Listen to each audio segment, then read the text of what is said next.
My colleague, Joe Zanetta, will now explain how we'll meet some of these challenges.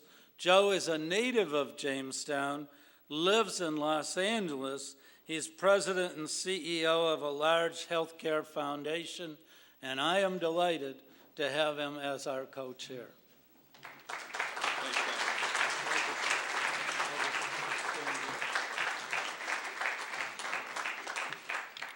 You know, in Los Angeles, we have Hollywood and we have movies, and I think of growing up in Jamestown as actually having grown up in Bedford Falls, because it's a Wonderful Life is my all-time favorite movie, and I actually think of Robert H. Jackson as being George Bailey, kind of big man in town, the attorney who handled any small case and big cases and then went on to greatness. But we're not here to talk about George Bailey. You've heard from Greg Peterson, you've heard from Stan, you've heard from John Barrett, you've heard from Adam. The Robert H. Jackson Center has this incredible track record of success, an unbelievable journey in the first 10 years. But it's about to become a teenager. And those of you who have teenage children like I have know that teenagers need guidance, they need leadership, they need the car keys, and they need money. So bear with me for a moment.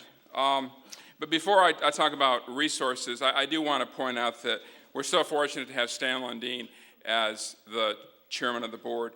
When historians look back on the 20th century, and I'm serious when I say this, and when they look at people who had such an incredible impact on local, state, and national public policy, the names that will be at the top of the history books will be Robert H. Jackson, will be Charles E. Goodell, and will be Stanley and Lundeen. So I think we're just so fortunate.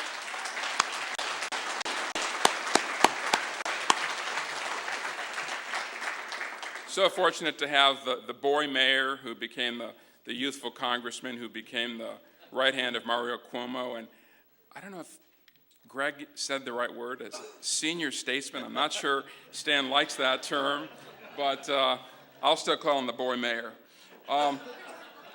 But in addition to a strong chairman and a committed board, a charitable organization needs resources.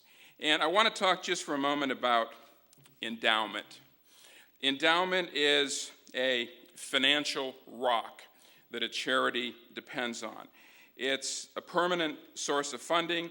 The principal grows over time, and the board usually determines how much income is going to be spent.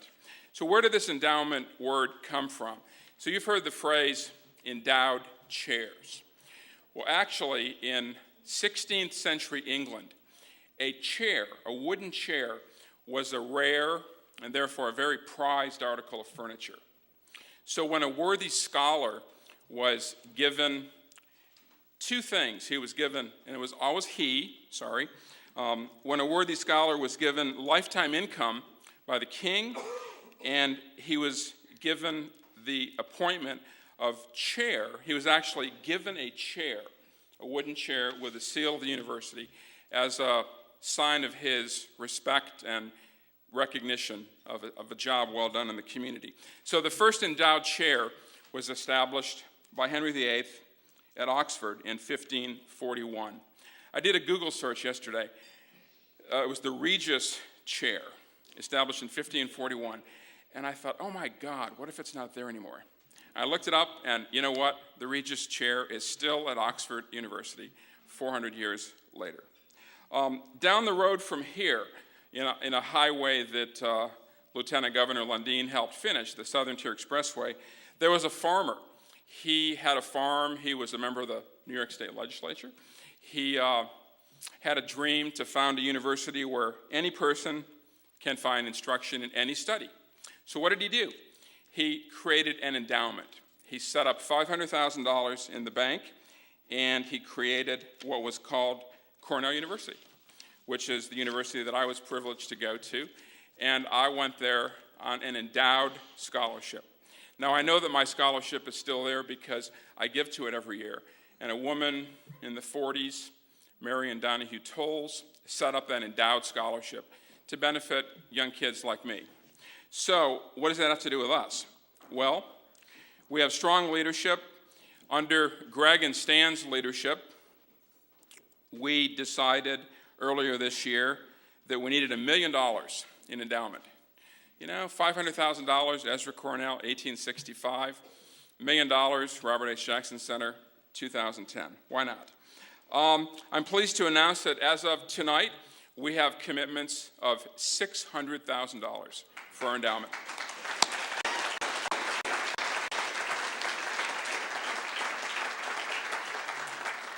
But we need $1 million, and $1 million is really only the beginning, because the benefit of an endowment is that it produces income that supports all the great programs that John Barrett wants to do and all the great programs that all of us want to do. So what is an endowment? How does it get set up? Do you have to be Henry VIII to set up an endowment? Do you have to be Ezra Cornell? Actually, you don't. Just a couple of examples. Stan Weeks was mayor of Jamestown, well-known attorney. He and Sarita were very philanthropic in the community.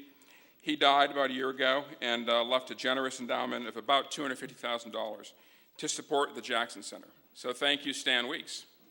We had a wonderful person who was involved with the Jackson Center, Whitney Harris, who was one of Justice Jackson's fellow prosecutors at Nuremberg. He recently passed away and also left a generous bequest to endow the International Humanitarian Law Dialogues. Okay, Henry VIII, Ezra Cornell, two guys that died. You don't have to die to set up an endowment. You can do it now. Doug Neckers isn't here tonight. Doug Neckers is on our board. He, native son of Chautauqua County, recently set up an endowment in honor of his father to support scholarships. So we need continued resources, just like those teenage children that we have need money. And it really makes the difference about a charity. So you can set it up yourself. What are you passionate about? Is there someone who you loved who is in heaven and you want to honor his or her memory? Do you want to support a lecture series? Do you want to support more scholarships?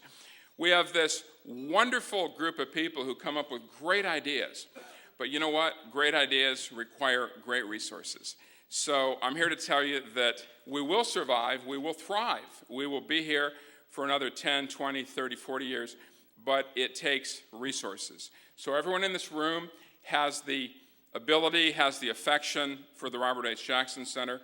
So what are you passionate about? Set up a fund in your name, add to our existing endowment. We really can't survive without additional resources. And we will survive, we will thrive. We'll hit our $1 million goal, which Stan and Greg have set by the end of the year, and then the next goal will be $5 million or $10 million. But I'll tell you that endowment is a wonderful way to support a charity, and we take it seriously. So thanks for being here tonight. We hope that you will consider your continuing obligation, actually, to support this jewel of a charitable organization that only exists, after all, because of the foresight of Carl Kappa, Betty Lene, the Gebby Foundation, the Lene Foundation. So thank you, Stan, for your leadership, and thank you all for providing us with those resources.